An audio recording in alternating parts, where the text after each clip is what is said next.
My 5 Things series continues with the next installment. This is 5 things you can do to improve the life in your RV. In this video I'm going to be installing this portable security case with a combination lock here. And it is secured by this cable that fits in the case, and then the other end is going to go here like that to help secure it. And yes, this is a simple video. Installing a safe is not a real big task, but maybe you'll get an idea of where I installed it, and maybe that'll work for you. And what we have here is we have our mattress that I've pulled up already, and this is our main bed. And right along there, between the cupboard and the platform for the bed, there's enough room for this to slide into. So I'm going to remove this top piece of plywood and install this into the corner on the loop so I can pull the safe out from the corner and be able to access it. So the first thing I have to do is to remove the screws that hold the upper piece of plywood down. And I drilled a couple holes here in the base. If somebody's determined to get into here and rip this safe out, you know, this isn't going to stop them, but it's going to at least slow them down. And then it's just a matter of putting the screws on the end of that. I was going to use lock nuts here, but I would have had to go back to the store, and I just happen to have some of these acorn nuts in my toolbox, so I used those instead. And given that the spot I put it in, I've got enough room that I can pull it out, bring it up on top of the bed, or slide it under the bed like that. And even though the safe is kind of on the small side, we have enough room for passports, documents, money, and any other thing that we want to keep safeguarded. Now this is an update of sorts to the stovetop liner that I've had in my Atwood oven for a couple of years. First thing I have to say is it really worked pretty good. It kept the stovetop really clean, and it didn't set fire or anything, which is remarkable because I only used 2 positions on my stove, either high or off. And it was getting a little bit soiled, and so my wife decided to wash it. It came out shredded. And when you look on the back, it says, washing machine safe, delicate, dry. And she don't think she did that. She thinks she just threw it in with the laundry. So, needless to say, it's shredded. And we couldn't find another one. This one is for a Suburban. And actually, I found this at a discount warehouse, and I could not find any more of the Atwood ones. And so they're discontinued as far as I know. However, I did find this third-party one made by Stove Wrap, made in China. And this one says for Atwood Wedgwood Vision 3-burner stove, so this should fit mine. And also this one has passed the NFPA 701, which is the National Fire Protection Association. This one does not have that certification, although it does say FDA approved food contact safe. And it is good heat resistant up to 550 degrees. And over the 2 years that we used the stove liner, I mean, the top is really pretty clean.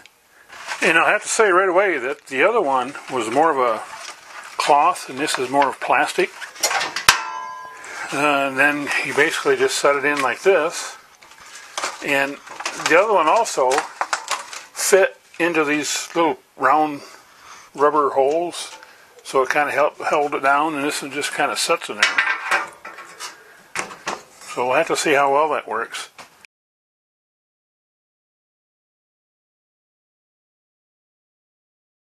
Sometimes something simple as taking a drain plug out of a water heater like this actually is pretty difficult because you can't really get a very good wrench in here. And up until now, what I've used is a socket to try to get through here. And it doesn't really fit quite right because of this, so you almost need like a universal. Well, I went to the hardware store and bought this T-handle and then a crowfoot wrench. Now I can get in here quite easily. And of course it would be easier if I didn't have to hold the camera, but that gives you the proper clearance to take the drain plug out. Now there are 2 sizes of drain plugs. One is a stock one here that takes a 15/16 crowfoot, but also you can buy this Camco one, and it fits the same way. And the neat thing about this is you can see here there's a drain plug with holes in it and a solid drain plug. And this takes a 7/8 wrench, same 1/2 inch threads. And the whole one is what you use for water storage, which allows water to drain out, yet keeps insects out. The other day, my wife ran across this product called Frywall, and her immediate comment was, you know what, that would work great in the RV. It's collapsible and it's not very heavy, and you know, we usually don't fry a lot of things because we don't want to get, you know, everything spattered here. So we're going to try this and see if it'll knock down the spatter. And the way that it works is it just sits here like that, and you put your spatter prone stuff in here like bacon or burgers or whatever. And while we're waiting for the bacon to finish so we can tell how much splatter we have, this is the 10-inch model. They do make a 12-inch, and this one kind of restricts how much bacon you can get in there. You know, if you have a large group of people, you may take a little longer to cook. And this is center cut bacon, and you know, it's a little bit narrower anyway. And this is made from high temperature silicone, and it does have a 450 degrees rating on it.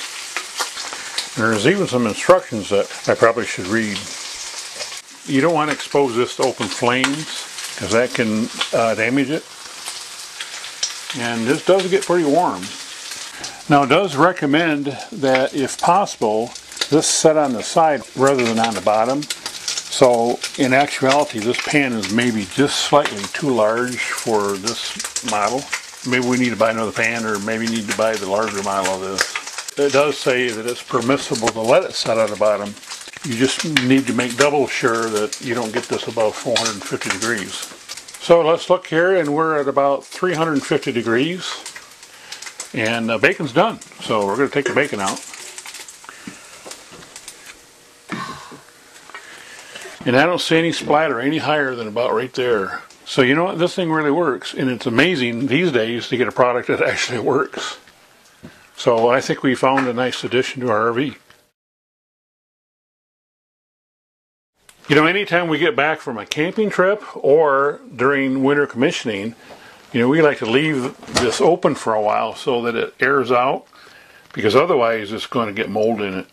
And yes, there is a little gadget here that will prevent it from opening, but then, you know, the door can swing back and forth. And this one's a little Mickey Mouse with the refrigerator, and see, it doesn't stay. So this could actually close even with a little stop extended. And we run across this product from Camco called the Fridge Door Stay. And this device has a little suction cup on each end that attaches to the inside of the refrigerator or freezer. And so you're supposed to be able to just kind of do this, little suction cup here, and it's supposed to hold it open like that. Seems like it does a pretty good job. And it's not going to allow the refrigerator to swing open and closed. So, you know, it was on a couple bucks. And I just bought one for the freezer to try it, so I think I'll buy another one for the fridge. Be sure to visit my website by clicking on the link in the upper right hand corner where you can see my other 5 Things videos, plus links to all the products that I demonstrated in this video.